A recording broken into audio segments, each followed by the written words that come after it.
And then decide when you may have text your phone, your cell phone.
Every once in a while, I get in a, I don't put my my hearing aids in first thing in the morning. I should, and get Gail's all the time, so I didn't have anybody to talk to. If she had been here, I would have known that we're late.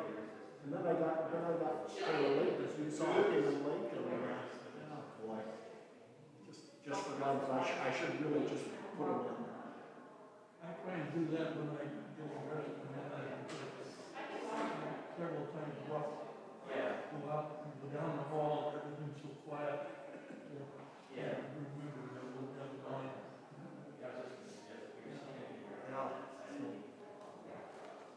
Oh well.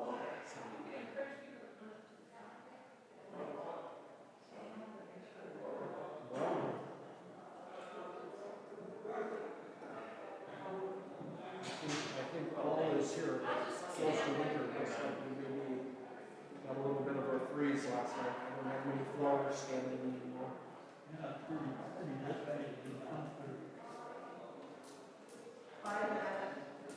I'm coming to get coffee. Oh, yeah. Well, we're coming on 2 years now on the waiting list, so I don't know when we're going to get into your place, or one of the places. We will also put our name up with the one in Shoreview, or the Shoreview, something like it's called. Summer house. Summer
people that need them more than I do.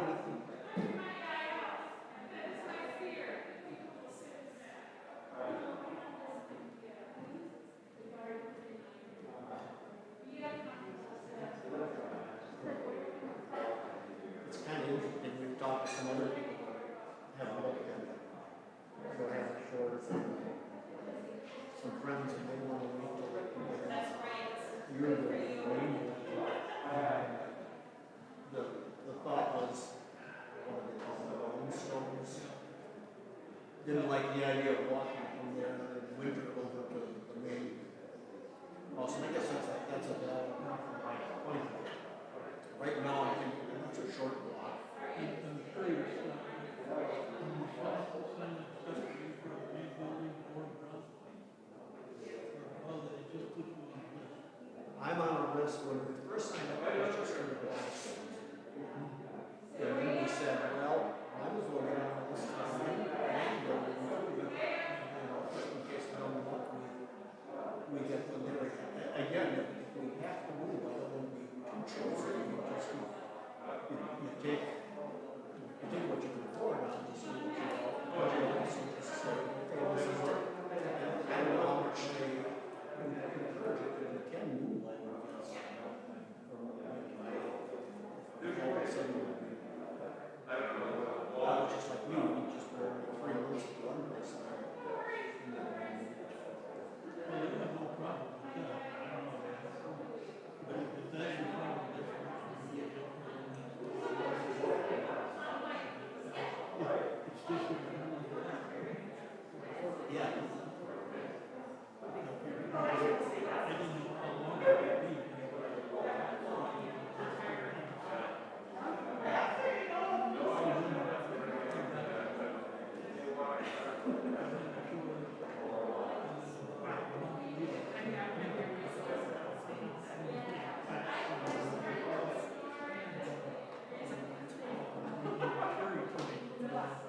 I'm gonna sit up my couch. Hey, Papa.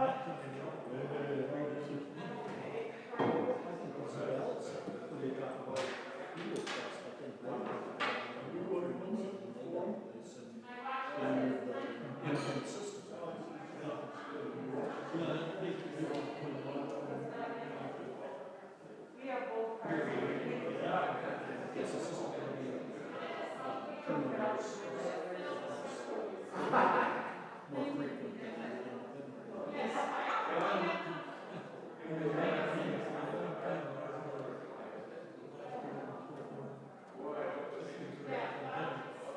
seemed to be pretty stable.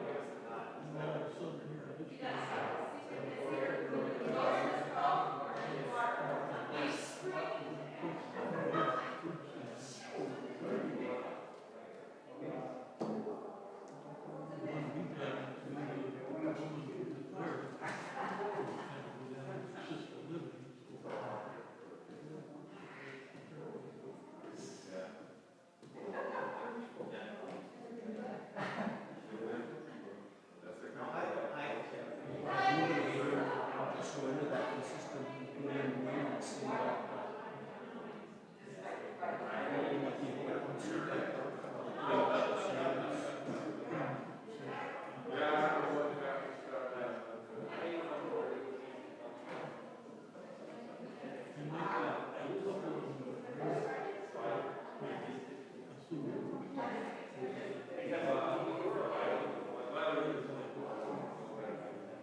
they went to Laguna.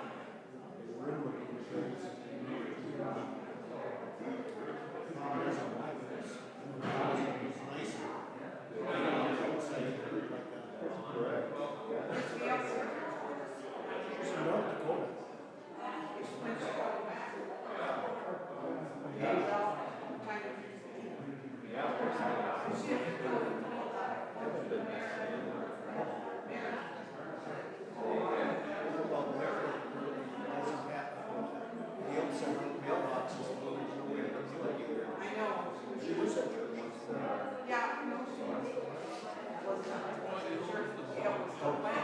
Yeah, this was just a weekend with her daughter and grandson and that.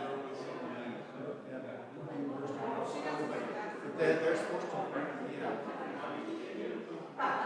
she just kind of rolled her eyes while not being able to get in this age of communication. Oh, there she is. Sorry, I'm trying to make connection here. Yeah, lunch, but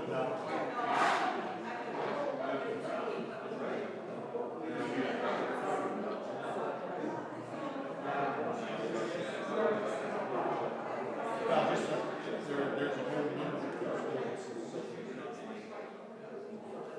So when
All right, good morning. I would ask those who are at the back and the great conversations that you're having, if you could just put a little pause on that and come forward. That would be great. Thank you. Please also, spread yourselves out as best we can, but the closer you get, the easier it is to solicit questions. So, and thank you. Hello, Michelle. So, so welcome to Adult Forum today. I'm Bob Smithson, Council President, and here with a host of people that have making this hybrid online and in-person attendance possible. So I'm grateful to have all of you here in the sanctuary and online. I'd like to see if we can manage a town hall type format for today. I'll open with some remarks and then see if we can bring in your questions and include discussion among the audience. So some of this will be good practice for the next Sunday's congregational meeting. So to do this today, I'll need some help with the question and discussion management. So here to help with that, I have microphones available in the sanctuary. So there's one up here. You'll just need to remember when you come up to turn it on and then turn it off when you're done with the questions. But we also have a microphone that is going to be coming around. Diane has that. And so she'll be looking for raised hands so we can bring it to you in the pew. And do make sure that you hold that microphone up close so that we're able to get the questions, discussions also heard well on the online, the streaming. So online, I'm directly talking to you. So you have two options for bringing in questions and discussion points. So you may use the comment function on the YouTube channel. That means you're logged into that and you'll be able to have a place to type those questions. And we'll have someone watching that live stream and bringing those questions forward in the room. So in that case, then we'll need to have those brought to the microphones. The second, and it's if you you're not figuring out how the comment works, or maybe you're not signed in on your own account, you have another option. And so we'll be displaying a cell phone numbers that you can text your questions to. On the screen during the live stream. And so for texting, do your best to get the whole question into one text message. So we'll do our best to sort out the follow-ups, but if you have a follow-up, please indicate that and make sure that you use the same cell phone number that you're texting to for that follow-up question, because then they'll be able to see that as a follow-up. Okay, so here we go. Sorry, I don't have my aviators, otherwise I do like the other president did for his town. So, I'm glad that was appreciated as a laugh. I want this to be an informal discussion. I'm trying to break the ice. Okay. Ice is broken, and for those looking for Easter eggs, there is one at the end of my comments today. It's a Mandalorian reference, so you can look forward to that, because that means we're done. All right, good. All right, ice is broken, thank you. So today's forum will be the topic of church finances, both short and long term. And so with us today, we have Greg Ensberg, our treasurer, and our stewardship team led by Diane Bankston, and members Neil Johnston and myself here today. Rachel Wright and Nathan Quanbeck are valued members of the stewardship team as well, but they could not be here today. So other important members that we have are the Administrative Freedom LLC, and Michelle Holcomb has graciously come today. Oh, now you moved. Okay. And also Amy Buffy, who is part of the team at Administrative Freedom. And so they're the ones who are bringing our accounting system online with QuickBooks. So thank you for that. So after a few retrospective comments, I will share a chart for a vision of how things might go in the future for budgeted income and expenses. And then we'll open up the floor to questions and what I hope will be an informative and perhaps inspiring discussion. So, to begin, let me first acknowledge that many members have more history and experience with church finances than me. And I think Greg might also join in that sentiment. But last fall, you asked us to lead the church, and so we have embarked on this learning and planning process together. So thank you for your confidence. There are two observations that I bring forward, which, when brought together, were the ones that caused me to ask more questions. So first, in January, you might remember from our congregational meeting, we reviewed the stable history of budgets at the congregational meeting. I saw that as stability at first, and now I see it as stasis. So, second, we have also become a hybrid church, evident in our worship and the meeting today. My bias before this pandemic was live streaming online church was the exclusive domain of big churches, ones that are 10, 20, 50 times our size. Not true anymore. So what else needs to be reviewed? My view now is that the rapid growth into online worship and that consistent amount of pledges seems to be like a combination to suggest that untapped potential. And for this, I am quite optimistic. So, what else is out there? How much bigger of a church are we? Let me ask that again. How much bigger of a church are we? So we are a bigger building. That is true, all right? So for the literalist out there, right, we are a bigger church. But I also ask you, how do we keep our good programs and events going? How do we keep those connections to and among people? How do we position ourselves and our church for another 75 years? Okay. So you have some sheets coming around, and Kyle, if you hadn't already, probably on top of it, please post the chart so that the online folks can see what's on the handouts here in the room. So beyond the numbers and accounts and unending details, the church's successful history has been due to the people, their generosity and selfless gifts of time and talents. Yet today, we need to spend some time with those numbers and connect them to the church that we are becoming.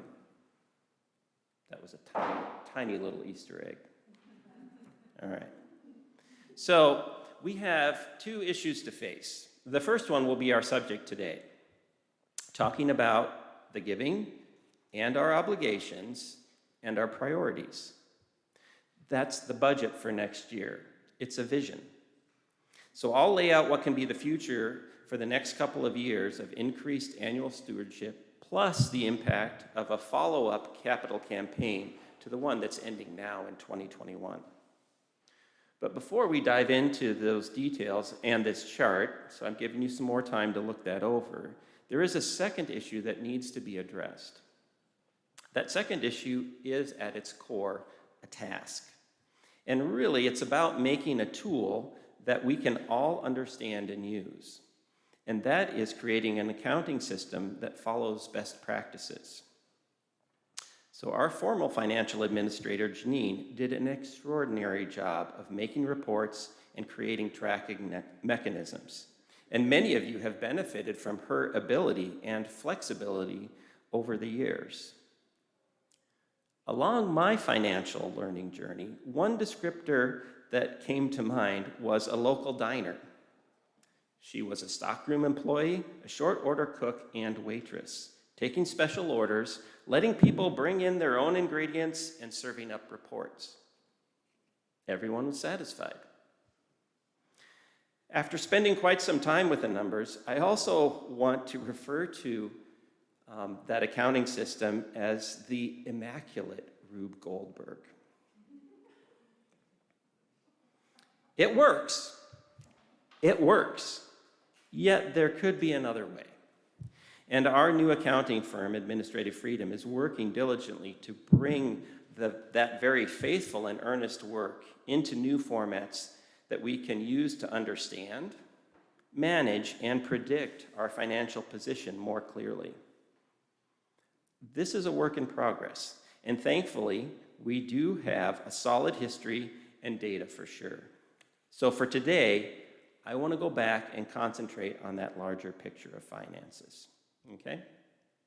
So back to the matter at hand. Let me walk you through the chart that you have in front of you or on your screens. So I have to get mine out too. So you see a vision for the financial future. And what I want to first do is just walk you through and get you oriented to the bars that are on there and the comments about the actions that we'll be taking. So you'll see they alternate green and kind of a brown, or a green and gray and a kind of a brown. So the green is the income. So that's what we're bringing in one way or another. And you can see over on the right side that income grouping is shown on the legend. And you can see the base part of it is the typical pledges, That's the dark green. And you build up extra income. It's rental, could be Montessori, could be special services, could be future facilities use, okay? That's the extra income. There's a very light gray, and I wanted to suggest with that light gray is it's not going to be around forever. There are funds that were given in the first capital campaign that we have sort of in reserve that we can use to help us meet our expenses. And then at the top of the income is the new pledges. And so this is talking about pledges that will be part of the stewardship campaign that will kick off next Sunday. Okay? So that's the first set of bars. They alternate, and they're listed by years. So we have an average in the first, and then it goes year by year after that, 2021, 22, etc. The brown ones are the expenses. They also stack up, and that list is, the order is also shown to the right in the legend. So if you look at that upper part of the legend, you'll see that. So there are salaries and compensation. That forms the majority of our expenses. And then above that are fixed costs. So I've grouped all these together. These are things like utilities. They're contracts for lawn, snow removal, things that we're not probably going to have too much ability to have a lot of adjustment in. And they are things that we owe to the outside world. Then above that, you'll see that there is a loan payment. And that's in regard to the project that we have just completed that expanded the entry, added the elevator, etc. You know, and I hope are enjoying that. Above that, in a very light pink color, just because I started running out of colors on the wheel, is the Synod Contributions. And typically that's been a tithe from this congregation. And so I show that in there. And then on top of that, and that's really the heart of what I think drives a lot of us, are the programs and ministries. These are all the things that we do. The Sunday school, Vacation Bible School, support of missions outside of our church walls, for instance, every meal. And then it also includes the things that we do to get together and celebrate. So our celebrations, I'm so looking forward, as many of you are, to the Hymn Festival. Oktoberfest, these things that we've had to sort of deny ourselves in what has seemed to be now, I think, Pastor Sarah, more of a 2-year Lenten cycle. At any rate, those are all those things up there together in kind of a bright yellow. All right, so now you have an orientation to the chart, and these are over the years. So one of the things that you might notice is that the yellow bars, when you look at the left side for the expenses, the yellow, the programs and ministries, is a very tiny amount, probably smaller than you thought. And that's the amount that's actually budgeted, okay? We do a lot of things, and we don't budget for them. And so one of the things that I'll be asking for us to do is to look ahead, call our shots, commit to these missions, and make that a budgeted expense, okay? The other thing that you might notice as you move to then the 2021 columns is we do have a pretty significant amount of income, or this is reserves that are being moved over to pay money that's being moved over from the capital campaign to help us meet our expenses. And so we talked about that, and that was part of last year's budget discussion, was how much we're going to be able to do with that. And so that's reflected here. And you can see it's a pretty significant amount of the total listed there for income. And you can see also then to the right, as you look, that's where our first loan payments come in. So that's the middle one. If you're kind of trying to find it on that brown bar, it's the middle one. It's the loan payment. And so you can see that that has to kind of slide in there. It's our obligations. It's like our salaries. It's like the fixed expenses. I consider it to be one of these things as we're building them up. These are our must-delivers.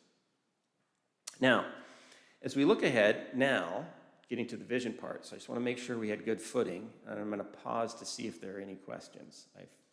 I sometimes just blow through things. So I'll see if there are any questions. Yes, Chris. Clarifying the capital campaign. I think it's good for the live stream.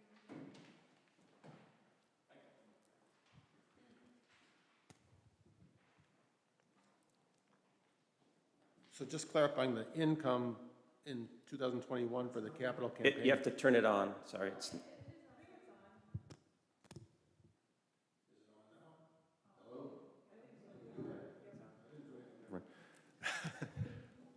All right, clarifying the capital campaign income in 2021, that's actually money that was given in prior years.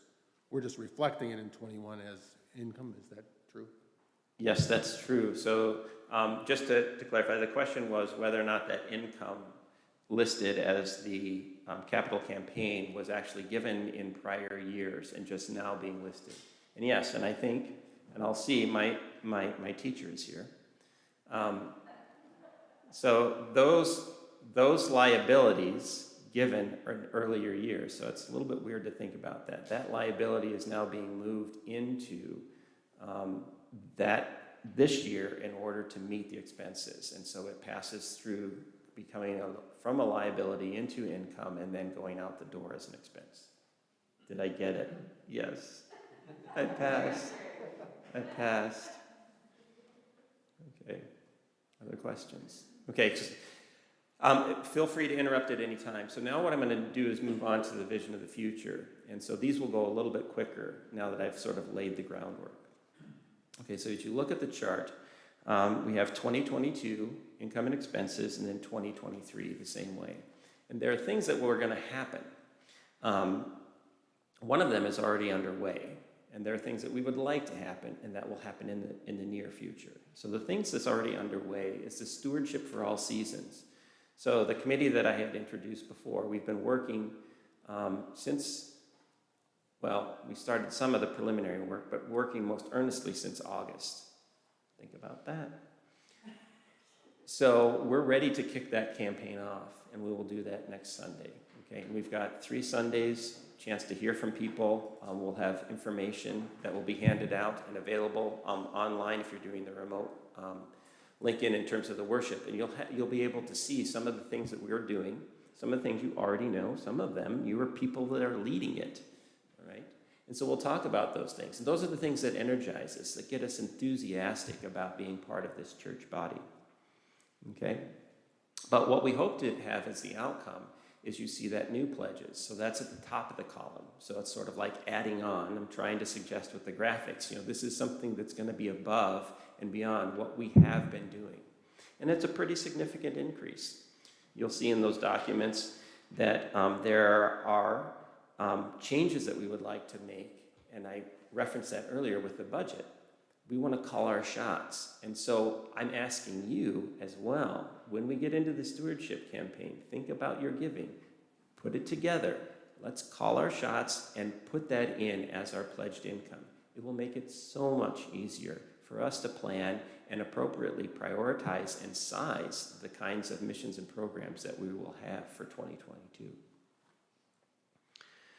The other thing is that you'll see, so that's really the balance. That's the first thing. SAS, Stewardship for All Seasons. That's the first call out. The second thing that you'll see there is something that I hope to do very soon, and I'm eagerly looking for those who are willing to help lead and drive another capital campaign. So with a new capital campaign, what I hope to do is to replicate the success that was established by the team that did that before. We need to do it again, about the same amount. And so you'll see with number 2, the new capital campaign, what that does, it will allow us, as I'm pointing to the 2022 loan payment, you see the full amount there. What I would like us to do, and as part of that vision, is to be able to cut that in half. And so that's where the other arrow points in 2023 budget to a loan amount that's about half the size. If it's even less than half the size, things get even better. Okay. Now, why do we want to do this? Okay. One of the things that you'll see is there's a gradual growth. If you look from the 17 to 2019 averages, and you tried to draw a line from that income to the other one, you'll see it goes up by a significant amount. This is also part of the first question I posed to you as I considered our ability to quickly adapt and change, and what I thought maybe was stability, but could perhaps be stasis. This is a call for growth, big growth. But it's not always as exciting to think about, making a mortgage payment. I know that's not my most favorite outgoing check at our house. I prefer other things that get me more excited, that I enjoy even more than that. And so this is a plan that will carry us through, that will allow us to do more of those things that motivate us, our programs and ministries that get us excited.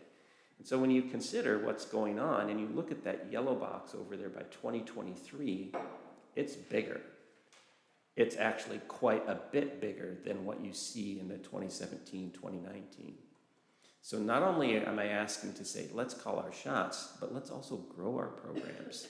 These are the things that keep us together. These are the things that give us nourishment. This is actually what we're called to do as a people of God. So I think I have offered more than enough words, and Angela does not have a shepherd's crook, so she can't just pull me off the stage. But I am going to stop, and I'm going to see if there are questions, there are comments, and please use all the resources that you have available. So I'll just remind you, those online, do we have the YouTube channel? We're watching the comments. We've got cell phones. We also have Diane, who's in here with the microphone to go around if you need to have a microphone brought to you. You're also invited to come up to the microphone to ask your questions. So just remember, we're trying to make as many channels as possible open. So I'll look for questions, raised hands.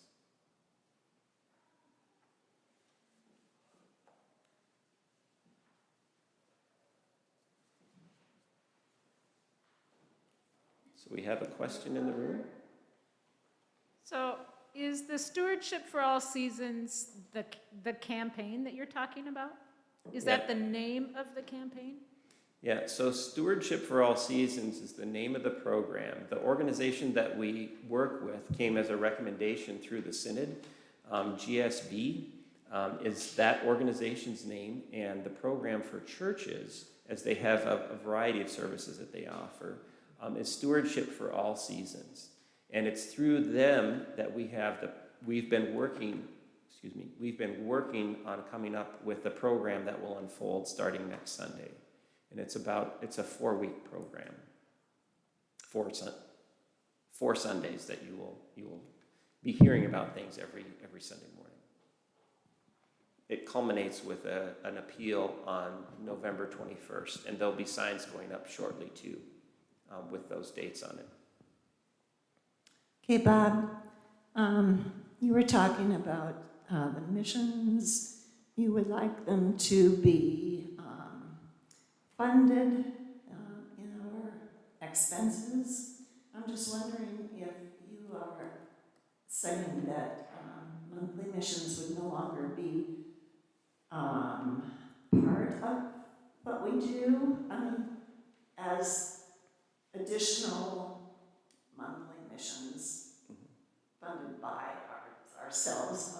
You know what I mean? Yes. Yeah. So, and just making sure. So, what I interpreted as a question was, will we still do monthly missions? Yes. And how does that get tracked through? Right. Okay. So, the idea is that we have a history, so we know approximately, and I know that's the thing, is you never know exactly how much is going to come in for each mission. And so this is where we'll be asking for some accounting grace, that we make good guesses. We know kind of where we're at.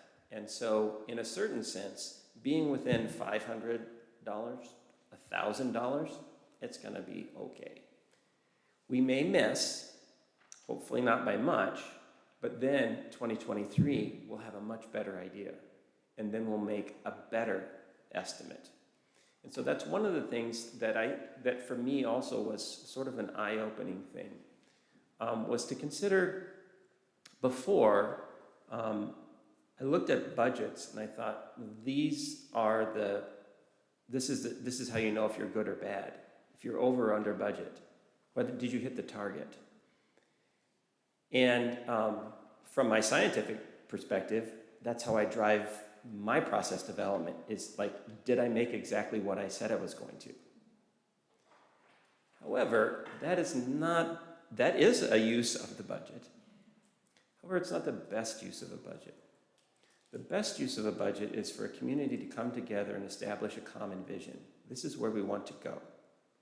And on that paper, and we put down some numbers with sometimes surprising numbers of digits and accuracy, but they represent what we want, where we think we will go, given the resources that we believe that we will have coming in through the year. And once my eyes were open to the process of using a budget to develop a vision of where we want to go, then I realized, oh, it's okay actually if you're wrong. You didn't hit $451, whatever it was. But you knew that that's where you wanted to go, okay? There's another aspect of the vision too. You have then a reference point. You said, I want to do this, and I think it's gonna be $1,000. Well, if you put that stake in the ground, then you'll know that, hey, we really worked hard and we got up to 900. So we almost made it. You were doing everything that you could and you almost made that target. The other thing, and for which I have a lot of optimism, if you blow by it, 1,200, 1,300, maybe you learned something in that process, that people really support that. Or alternatively, you had a lot more expenses than you thought. But nevertheless, it gives you a reference point so that you can understand how you're doing to what you said you were going to do. Okay? Is that fair? Yes. So monthly missions, we will go ahead and plan those out. The committee does a great job and is very adaptable to bringing in new ones, and so we will continue to have those. And all we're asking is just to take a look back, check the history. We'll go ahead and put a budgeted amount there, and then we'll see how we do. Okay. So they will continue to exist, and there's a mechanism for tracking all of that straight through, just the way it was, but in a different. On the YouTube, I just want to, Missy Albrecht says, we only send out to each monthly mission what is given each month. Just wanted to make sure that was there. Yep. Right, and that will continue to happen, and there will be a transfer through. It will come in as a liability, it'll be reflected as income and go out as an expense, and that check gets written, and it goes straight. It will continue to go through as it did. We're just going to have a slightly different look in terms of the accounting. Okay?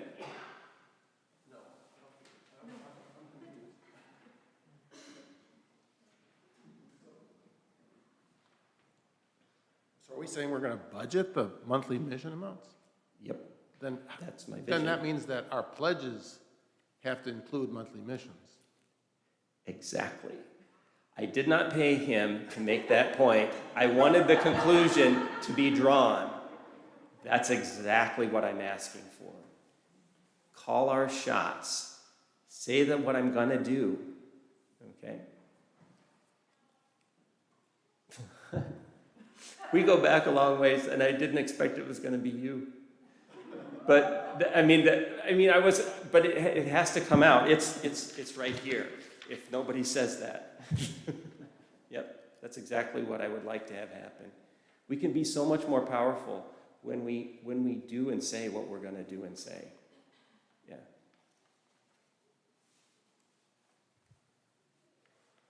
I understand that might make you uncomfortable. It's making me uncomfortable right now, but it's a better place to be.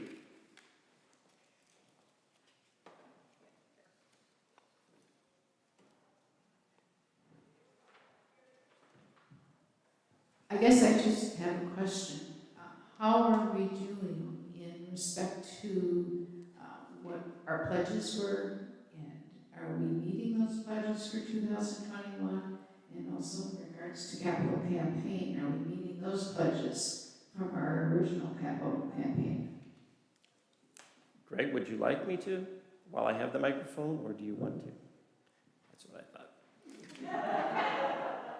I always want to make opportunity available. So I'm going to try and remember all of your questions, Okay, and if I don't get to one, okay, because I think there were 3. So the first question was, how are we doing relative to our pledges? Right now we're at about, I'm going to use the rounder numbers, it's about 95% of what we expected to have come in so far. So in that sense, we're doing okay, but it is under what our vision was for where we would be. So I would encourage, and while being grateful for your past stewardship and giving, be mindful to mention that we need that to continue. Okay. The second question was, I don't remember if this is the order you asked them in, but the second question that I'll address now is, how are we doing relative to the capital campaign? Nearly all of the pledges are in. For those who are continuing to give on a monthly basis, I don't know if there's a weekly basis, but those who have ongoing giving yet to complete this year, we do look forward to receiving those. But so far we're doing quite well in terms of the total when we consider the overall goals. And that becomes a number much higher than 95 because it's very close. So we do have about what we expected to have in terms of what's reflected in order to make these charts, what we have in there. So please, those who still have a few more gifts to give, we look forward to that, but we're doing quite well. There was a third question that's now escaped my mind. Those were those. Okay. All right. This feels like my preliminary exam, which was 30 years ago. It's pretty good. It's an exciting feeling.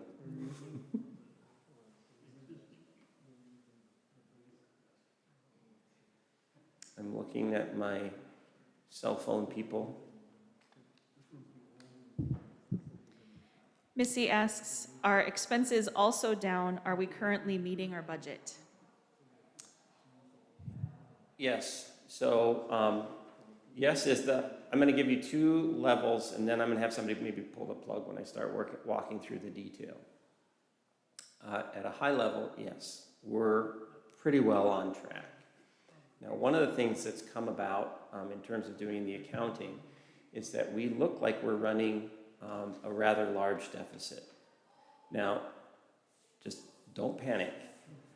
It's an accounting thing where what we have in terms of what shows up on our books are unbudgeted expenses. And so I'm going to do just a few things, and this, I have all the detail that you want. I'd be glad to discuss this in some of the detail once we get I can get a computer in front of me and do more detailed tracking. But basically it goes like this. We have around $200,000 showing up in a deficit. Again, do not panic. That's what the accounting says. So what we have on those unbudgeted expenses was a $90,000 construction payment. Again, I'm just going to use the round numbers because it's easier. Okay, so about $90,000. There's about $60,000 worth of unbudgeted mortgage interest expense. There are some things that you may also be critically aware of. For instance, that the air conditioner was an unbudgeted expense that we paid for. The drainage issue in the basement was an expense that we picked up, unbudgeted. And each of those 2 together are almost $30,000. So just in those 4 things, you can see there's, if you were keeping track, that's 180 of the roughly $200,000 to $220,000. There are a couple of other expenses that we are working on, trying to find out exactly where the money went out. But we're not worried about malfeasance or, there are not issues that we're worried about money going somewhere where we didn't expect it. It's how it's coming across in the books as we transfer from Power Church to the QuickBooks Online. And we're getting those things straightened out. And in the next couple weeks, Greg and Michelle and I are going to be working through trying to get these liabilities moved over and matched up with the expenses so that we can get these things to balance out.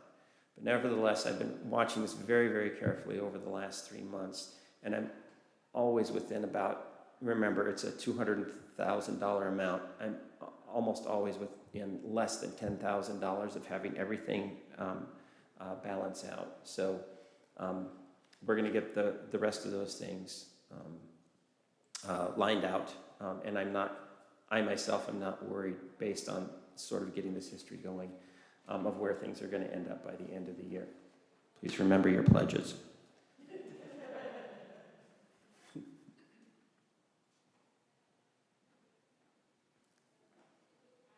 You comment on recommending that the loan be brought down by half. How did you choose that, and why is that so important? Yeah, so the question was, in setting a vision of cutting the loan amount by half, where did that come from? So as I was looking at the historic data and what we needed in order to be able to sustain the missions, the first thing, excuse me, I gave away the answer. The first thing was to make sure, as we were coming into this time of this increased expense, was to make sure we could keep going with our programs and ministries. So that was the first thing, and that's what this first stewardship drive is about. It's about the annual, okay? So I wanted to set this up. Now I'll address the question of how did we come up with that. So the first thing is the pledges to go for annual giving. This is the expenses every year. For these longer term assets, what we need to do is we need to establish a plan. This is sort of, you can think about it, it's a campaign over a few years. It'll probably be about the same. I'm not saying exactly how this is going to be done because I want to work with people to develop exactly how we execute on it. However, substantially, the next capital campaign is a one-time payment, stretched out over whatever length we choose for that. But this is to go to establish the assets that we use for those programs and ministries that we give every year. And so that's separate then from what the annual giving will be. And the reason to try and target that amount by half was to look at what we do as a church and say, oh, okay, if we are going to grow, we need to, right now we would, if we did nothing, that's not what I'm advocating. If we did nothing, we basically would just address only our debt. So if you take a look, you can kind of look at where the 2021 expenses or the 2022 expenses, you can see, just line it up, salaries, fixed costs, loan payment. The income doesn't make it. That means we're not even touching the synod. And these are things that are important, giving to the synod and our programs and ministries. And so what I wanted to do is to create a balance. I wanted to create a balance in terms of like what were we doing increased giving wise and what were we, regular giving, and what are we, to create the balance in the total that we are giving that reflects what we have in terms of fixed expenses growth and what we have as program growth, and to make both of these things happen at the same time. I wanted to create the and statement of what the church is capable of, so that we didn't say, oh, we're just giving more in order to pay down the loan.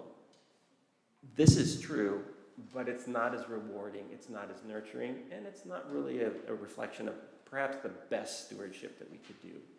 And so this is a way into coming up with these amounts is to try and balance that, our long-term and our short-term, and bring those together to make us a bigger church than what we have been, which was very good, but I think the future could be even better. Okay.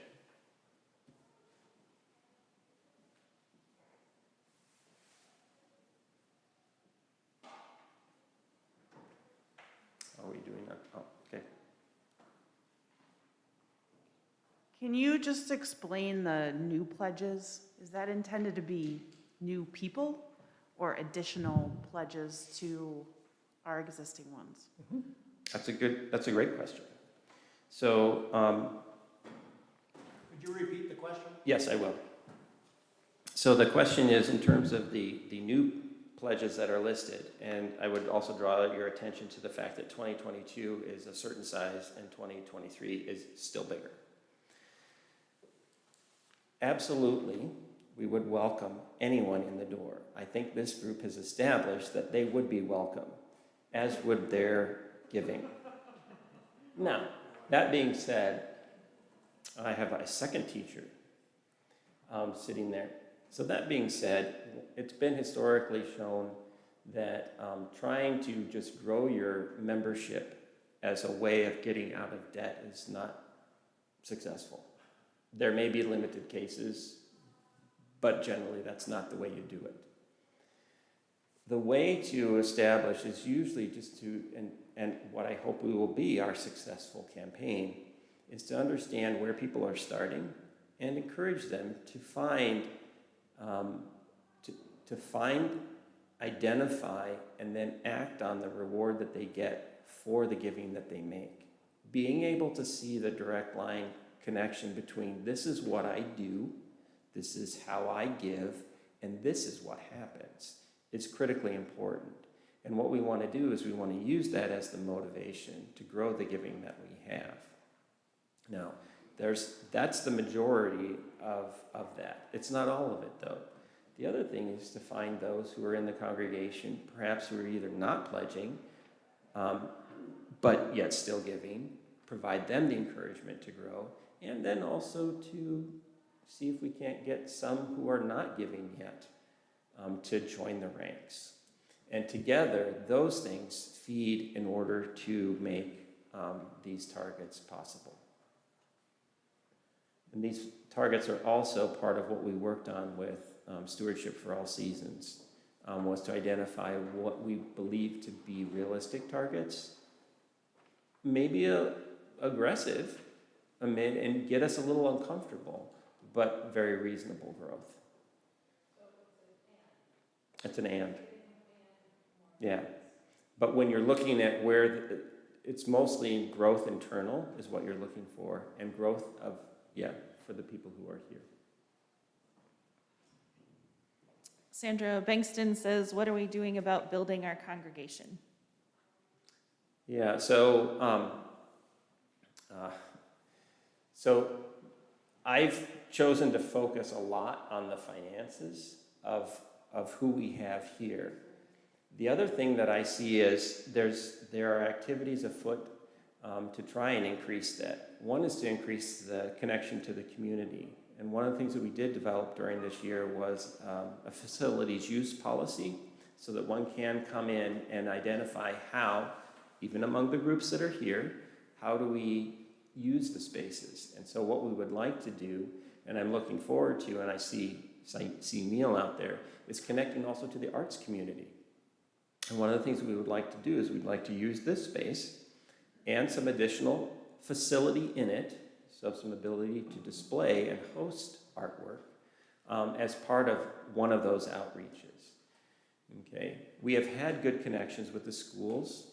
We can certainly build on those. We have had connections with other ministries in our community. We can absolutely grow there, but these are just a couple of the things that we're thinking about, looking ahead to saying, how do we establish better engagement with the community so that we can grow and we can grow our impact as well. See a question at the back. Bob, I'm a visual learner, and so I'm looking at the colors on a chart. I think it might be helpful if we, I look at the dark green, which says typical, and we do have new pledges there. Can you put the new pledges closer to the dark green so that it looks like everything's growing rather than the light green being just an add-on? Because I think what we need to realize is that we can't just do another campaign on top of another campaign on top of another campaign. We need to get used to the idea of your good vision that pledges need to grow beyond capital campaigns, right? Yes. Yeah. So just trying to repeat back. So one of the things about the presentation of the information is that I have separated the base pledge and the new pledge. And thank you for that, the input, the criticism. It's good. It's good.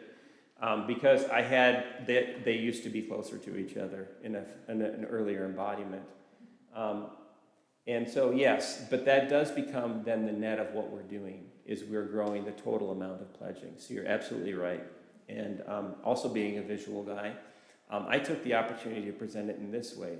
What I wanted to be able to do, and this is a little bit more of an edgy kind of message, is if those new pledges are not there, it's very easy to take that off the top and then draw the line and then see what are we able to afford. And for me, this became a little bit more powerful. It is a little bit edgier to say, if those pledges don't come in, what's the first thing that's going to go? And I put that over there on the expenses. Those are the optional things. Those are the things where we do have some discretion. I am not advocating that we do that. But I wanted it to be clear, at least in the way that I was presenting it, if you take away the new pledge, exactly what will happen. That was a message I knew I was not looking forward to giving, but it is, these are the numbers.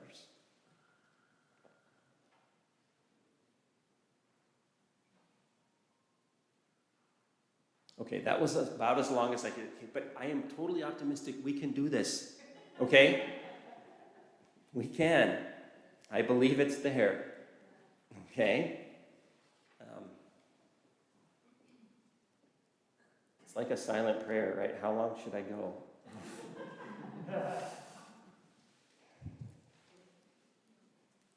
Yes.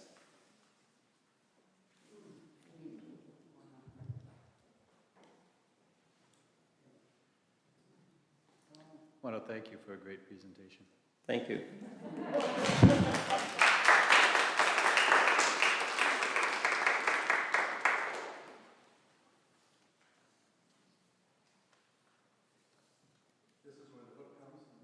Yeah, that's what I'm getting. It's right here. Yeah. Okay.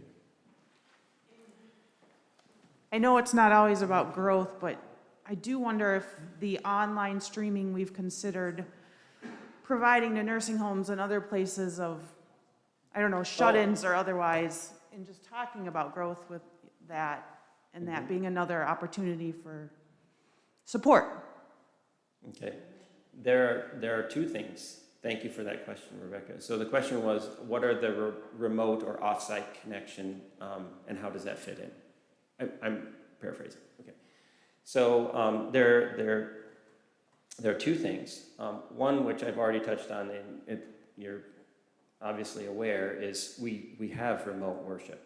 Okay, and that has turned out to be a significant portion of our weekly gathering group. When you use the formulas that they ask to, sort of translate number of views to like, what would that have been in terms of bodies in the pews? We've actually grown. I don't know if you know that, but we have grown in terms of our attendance, right? I mean, and I don't have the numbers sitting in front of me. That's not what I was prepared. Those numbers went up, but it's significant growth. Like 25%, I think, is about the value, okay? We grew 25% in a pandemic. Good grief. Okay, so this is why I have more optimism. Okay, that's the first point. The second one, and I apologize for skipping over that, the other outreach that Pastor Sarah has already, and doesn't Jeannie also go to the Preserve of Roseville? So we reach out with a worship service on Thursdays. And so this is another example of those connections. So yes, bringing our services out, whether digitally over an internet connection or in person at another location, it's happening. There's plenty of reason for optimism, right? You might find me crazy, but I've got reasons. So sorry, back to the hook. Okay. All right. So I do have just a few comments. And then I'll ask Pastor Sarah to come up and close us in prayer. All right. So part of this calling and making this vision come to pass will be rooted in declaring our intentions as faithful people, together and as best as we can. And I have confidence that we can do this. On the income side, there is a stewardship campaign starting next Sunday and will be running until the appeal Sunday of November 21st. I'm very excited about what the committee has produced, and I think you will find it inspiring and uplifting. On the expense side, this is a call to empower the committees and take stock of what it takes to be this amazing community of Christians. We can identify our goals, call our shots, and then go about our business where the Lutheran Church of the Resurrection makes an impact. 2022 might be a year of good guesses, and that will be okay. And then informed, 2023 will get better. Eventually, setting and hitting targets will become the way. Thank you. The way that is how the Lutheran Church of the Resurrection has an outsized impact. Pastor Sarah, will you please come up and close us in prayer? That was the Mandalorian Easter egg. The way. Let us pray. Almighty God, parent of all mercies, we humbly thank you for your goodness to us and to all that you have made. We bless you for your immeasurable love in redeeming the world by our Lord Jesus Christ, for the means of grace and for the hope of glory. And we pray, give us such an awareness of your mercies that with thankful hearts we praise you, not only with our lips, but in our lives, by giving ourselves to your service and by living in your gifts of holiness and righteousness all our days. Through Jesus Christ our Lord, to whom with you and the Holy Spirit be given worship and praise now and forever. Amen.